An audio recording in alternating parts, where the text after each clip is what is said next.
আসসালামু আলাইকুম সুপ্রিয় দর্শক। সকল কার্যক্রম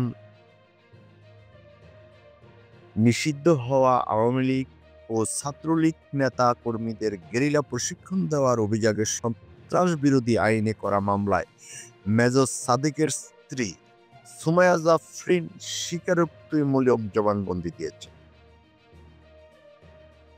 যেভাবে শেখ হাসিনাকে ফেরানোর পরিকল্পনা চলছে সেই স্বীকারোক্তি জানালেন মেজর সাদিকের স্ত্রী জাফরা।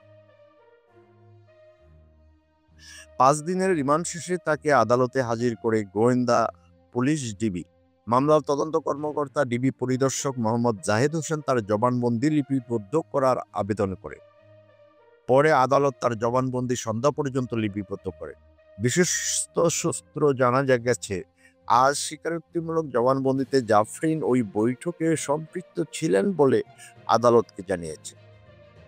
তিনি আওয়ামী লীগ ও ছাত্রলীগের ওই বৈঠকে বক্তব্য রেখেছিলেন বলেও স্বীকার করেছেন। জবানবন্দিতে বলেছেন, শেখ হাসিনার নির্দেশ দেওয়ার পরেই নেতাকর্মীরা ঢাকায় সমবেত হবে এবং পরে শাহবাগের মোড় দখল করে দেশে অস্থিতিশীল পরিস্থিতি সৃষ্টি করবে। এসব পরিকল্পনা হয়েছিল বৈঠকে জনগণের মধ্যে আতঙ্ক ছড়িয়ে শেখ হাসিনাকে দেশে ফিরিয়ে আনার শপথও নেন অংশগ্রহণকারীরা। 7 আগস্ট জাফরিনের 5 দিনের রিমান্ডে নেওয়া হয়। এর আগে গত বুধবার 6 আগস্ট রাতে ডিবির একটি দল তাকে আটক করে। রাজধানীর ভাটারা থানাধীন বসুন্ধরা আবাসিক এলাকায় নিষিদ্ধ সংগঠন আওয়ামী লীগ ও ছাত্রলীগের গোপন বৈঠক গেরিলা প্রশিক্ষণ দেওয়ার অভিযোগে এর আগে মেজর সাদিককে আটক করা হয়। সেনা আইন অনুযায়ী তার বিরুদ্ধে ব্যবস্থা গ্রহণ করা হচ্ছে।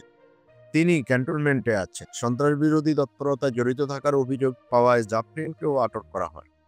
এই ঘটনায় 13 জুলাই রাজধানীর ভাটারা থানার এসআই জ্যোতির্ময় মণ্ডল সন্ত্রাস বিরোধী আইনে একটি মামলা করে। এই মামলার অভিযোগে বলা হয়েছে, গত 8 জুলাই বসুন্ধরা সংলগ্ন কেবি কনভেনশন সেন্টারে নিষিদ্ধ ছাত্রলীগ এক গোপন বৈঠকের আয়োজন করে। সকাল 10টা থেকে সন্ধ্যা পর্যন্ত অনুষ্ঠিত বৈঠকে নিষিদ্ধ ছাত্রলীগ, আওয়ামী লীগ, অবসরপ্রাপ্ত সরকারি কর্মচারীরা মিলে 300-400 জন অংশ নেয়। তারা সেখানে সরকার বিরোধী স্লোগান দেন। বৈঠকে পরিকল্পনা করা হয়, সাবেক প্রধানমন্ত্রী শেখ হাসিনার নির্দেশ পাওয়ার পর সারা দেশ থেকে লোকজন এসে ঢাকায় সমবেত হবে।